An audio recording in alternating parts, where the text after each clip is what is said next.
Well, to discuss the looming and the very long Queensland election campaign, the ABC's election analyst, Antony Green, joins me now. Antony Green, how unusual is it, this tactic of naming a date without actually going to the governor? It's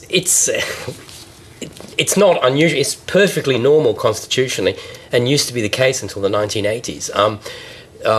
It all changed in the 1980s when governments decided they wanted to call the election, drop the writs and go to the polls at once without giving the opposition any warning. It became a habit to having early elections and elections being done that way.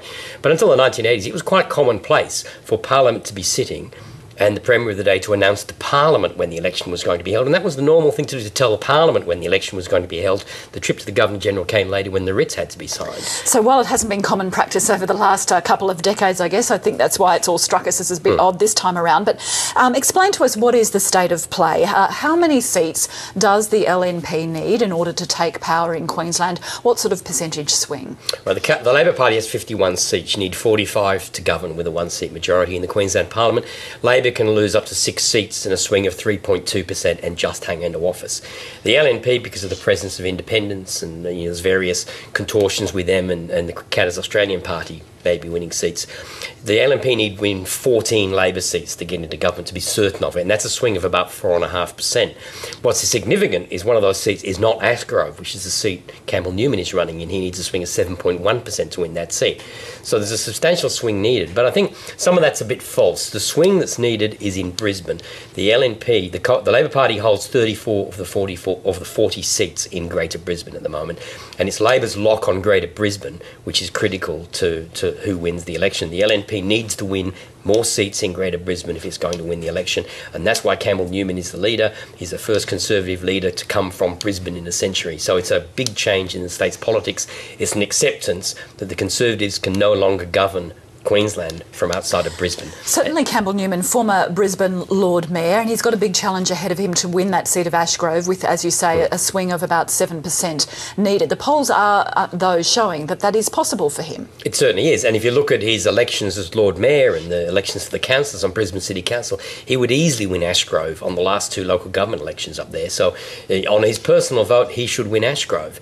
But it is now a long campaign. I mean, the build-up to this campaign has been a little bit like track cycling, where you see the 2 riders going very slowly and looking over each other's shoulders from the top of the bank. Yep, just playing with one of them other. Going for a break and then going. I mean, that's what the campaign's been like. Both of them have been looking at each other, waiting to see who was going to break first.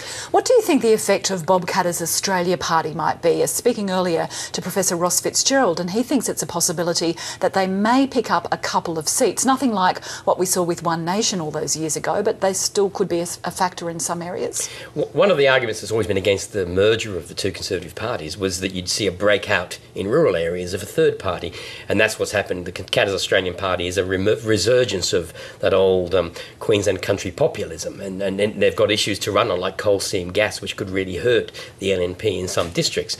They have a strong chance of holding Dalrymple, which is a seat where they've got an LNP defector, Shane Knuth. Beaudesert, which is held by Aidan McLinden, the putative party leader, has a chance, though I think he's got a tougher chance. Mount Isa, where Robbie Katter, Bob Katter's son, is running, would be a chance, as would be Nanango, which is where Carl Rackerman, the former Australian fast bowler, is running in a seat currently held by retiring Independent MP Dolly Pratt. So there's a number of those seats, but it's hard to see them getting 10 or 11 seats and depriving the LNP of majority. You suspect if the swing is big enough for the LNP to be in government, it will be big enough in Brisbane to deliver the seats to end up with more seats than Labor. It's hard to see it being a hung parliament unless something goes wrong for the LNP in the campaign. We'll be watching for it. A final question, Antony Green. How unusual is it with this slightly longer campaign? How do you think that might affect the ability of either Labor to hang on to power, or does it put the onus on the opposition to make sure that they run a pretty flawless campaign and don't muck up during those 8 weeks? Well, from now till election day, the media will tend to treat both leaders as important, and both will get full coverage. Campbell Newman will probably get more coverage than he's got to now, because there's a sense that everyone's got to be given equal time, but it will also put him under more pressure as he has to respond. It's a bit hard to just sort of avoid the scrutiny as much once you're in the actual election campaign. It will be tough for them, but then the government has a rather patchy record which it's trying to defend, and that will be interesting to watch how the Labor Party... I think, in a sense, Labor's best tactic is to try and muddy the waters over whether Campbell Newman can win the seat of Ashgrove and will will the LNP produce yet another country MP because Newman doesn't win his seat? But for the Labor Party, they need to defend the Brisbane line, and they also need to hang on to the seats in the North Queensland, in the regional cities. Because for Labor to avoid being reduced to just being a southeast rump, it's got to hang on to regional seats. It wants to be a party for all Queensland, which means it's got to be worried about Cairns and Townsville as well. And to some extent, the LNP can leave Jeff Seeney, the opposition leader, under funding rules to do all that campaigning, and Campbell Newman can look after Brisbane and the southeast. Well, I know, Antony Green, that you'll always be watching it, so thanks very much for joining us this afternoon. Thank you.